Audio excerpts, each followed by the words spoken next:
Yes. Alors sur l'Antakarana Pratyahara, en fait, il y a une pratique qui utilise le Muladhara Chakra à 4 pétales pour réaliser Pratyahara, et cette pratique-là s'appelle Antakarana Pratyahara.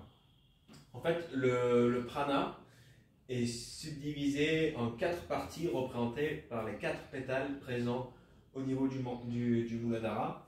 Vous avez le pétale de face qui s'appelle Sitam, qui lui en fait représente l'endroit, le lieu où va être stocké l'énergie spirituelle, qui est représentée par la métaphore du berger, par Tirumala dans son ouvrage de Tirumandiyam.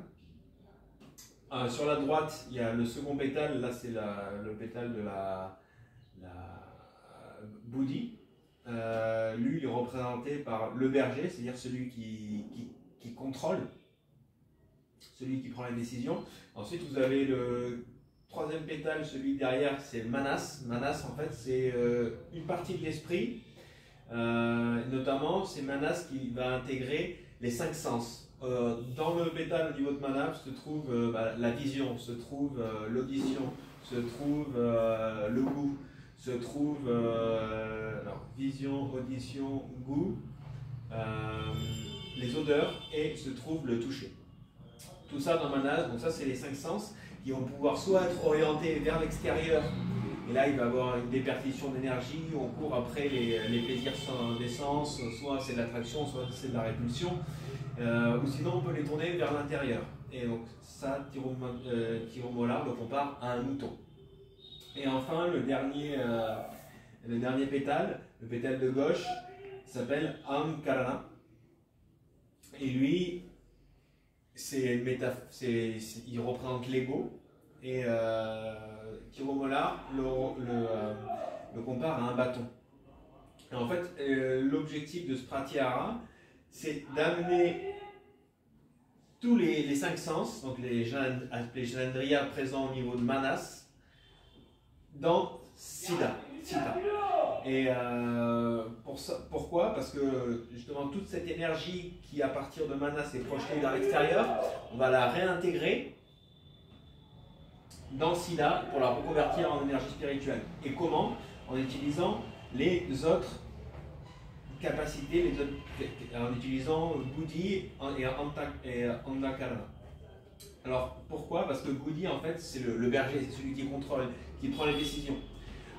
En prenant la ferme décision, ok, bon ben maintenant j'arrête de me perdre dans les sens et je réintègre mon énergie en pratiquant le yoga, la méditation, etc. On va donner une instruction à l'ego, qui lui, l'ego, en fait, c'est une capacité d'action. Et il va soit nous faire courir après les sens, soit au contraire nous permettre de pratiquer la méditation, le yoga, la spiritualité en général. Donc, par la Bouddhi, on va utiliser l'ego qui est comparé à un bâton, le bâton du berger, pour appliquer un contrôle sur les sens, donc comparé au mouton, qui vont réintégrer Siddham, qui est la bergerie. Donc voilà, tout l'objet de ce pratyahara, c'est via Bouddhi utiliser Antakarana pour ramener les manas dans Siddha. Et une fois que ça c'est fait, on va avoir la vision, le darshan d'un Shivalingam. Les 5 sens vont se transformer en torches lumineuses. On verra un Shivalingam et on va réussir à se considérer comme étant une particule divine, une émanation et identique, légale de Shiva.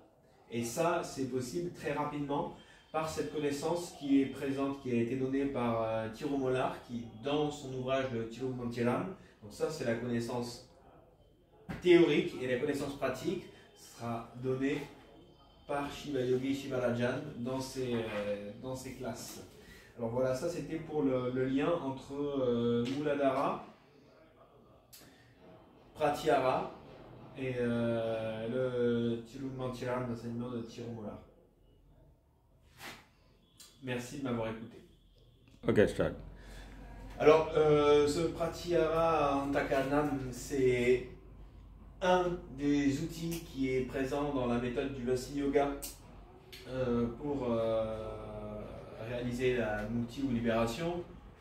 Néanmoins, il y a beaucoup d'autres on va dire, étapes. Après Pratyahara, on va avoir Dharana, qui est une forme de concentration, de méditation courte. Ensuite, on va avoir Dharana. Pratyahara. Dharana. Alors, dans le. Pratyahara, Antakarana Pratyahara, Jnanendriya Pratyahara. Two. Ouais, one Pratyahara, two Dharana. No, in Pratyahara, I explained to you two. Okay. And Jnanendriya Pratyahara and Antakarana Pratyahara. Jnanendriya Pratyahara et Antakarana Pratyahara. Pratyahara. And in Dharana, what did you learn?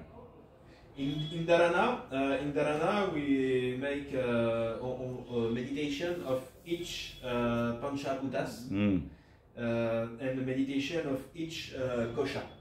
Kosha. So two types.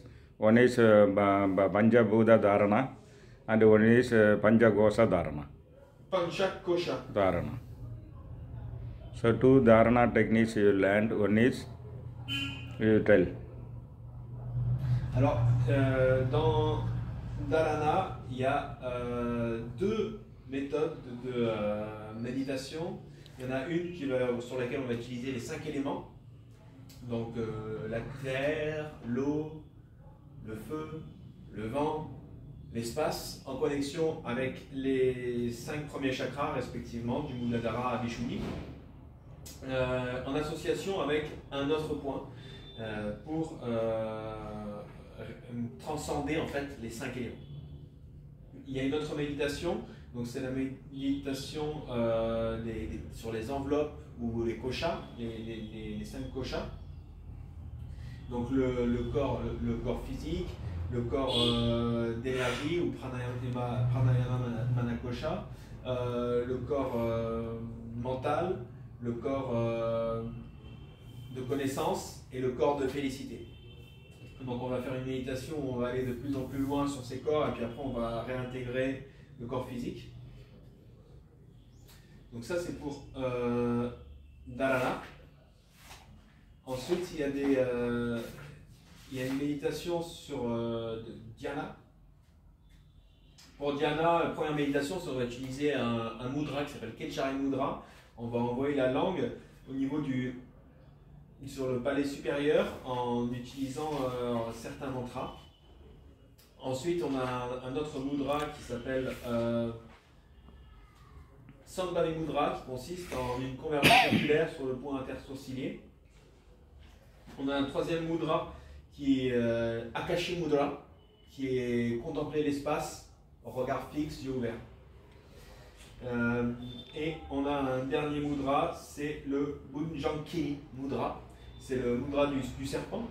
On fait une respiration particulière avec un bruit.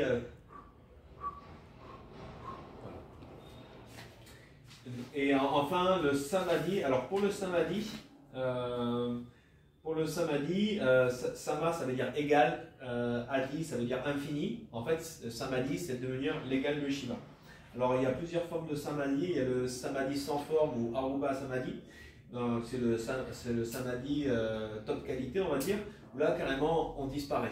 On disparaît avec notre corps physique. Donc par exemple, vous pouvez regarder des histoires telles que Ramalinga ou Karakalameal qui ont disparu. Sinon, il y a un Samadhi qui est plus classique, c'est le Jivan Samadhi. Le Jivan Samadhi, en fait, le corps reste, reste là, mais ne se dégrade pas. En fait, c'est au niveau du corps, on va avoir beaucoup d'Ananjaya, c'est un certain type de vayu qui va permettre au corps de se conserver. Alors, autour des Jivan Samadhi, il y a énormément de temples qui ont été construits, ça devient des lieux de culte.